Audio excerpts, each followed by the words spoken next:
Hello everyone, Floyd Zuber here, and today what we're going to do is we're going to go off on an intellectual pursuit and find out what the Republican Party has done to create the economic model for the United States of America and how it's going to work. This is going to be good. Okay, so the economic model was broken down into four different phases, and it's bootstrap, trickle down, and we all know about that one, don't we? And there's this fish adage, and I'll talk to you about that just a little bit. You probably know about it, but I'll explain it anyway. And then the last phase is feed me, and I think we might be there already. Okay. The way the bootstrap method is supposed to work is you're supposed to work your ass off. The harder, the better. The more hours, the better. Even more than one job. Forget any kind of personal life. Forget that, okay? And if the wages are at a minimum, that's a good incentive for you. And if you're below the poverty line, hey, get your ass up and work harder. People lose their homes, life savings, retirement accounts, the ones that have been privatized by Republicans, they're all gone. We don't need that.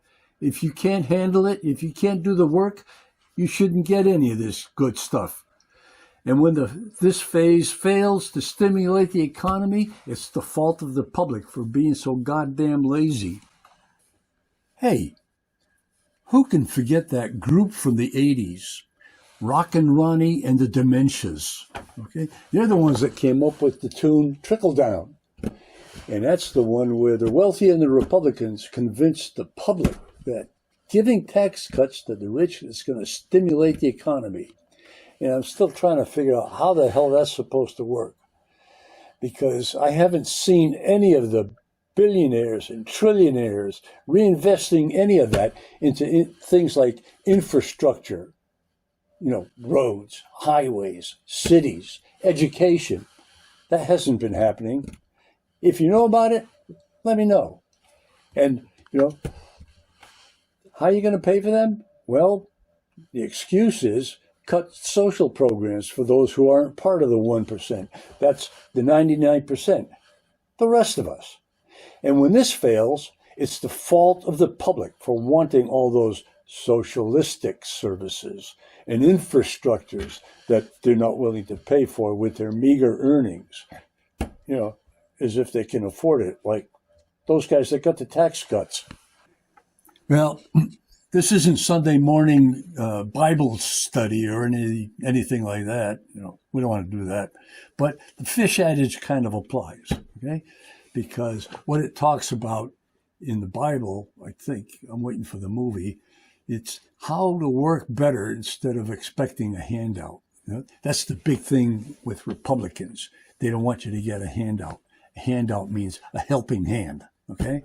So they say, feed a man a fish and you feed him for life. Teach a man to fish and he can catch his own goddamn fish.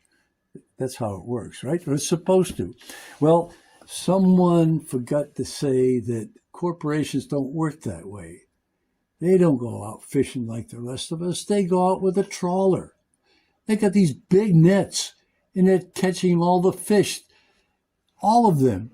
They're leaving nothing for the rest of us. So what happens? When this phase fails, it's the public's fault for improper maintenance of fishing equipment that they can't afford. Okay, so here we are at the end in more ways than one. But the rich folks and Republicans have managed to convince the public that they're going to be the human sacrifices for the vibrant economy that the rich folks and Republicans want. Feed me. Feed me.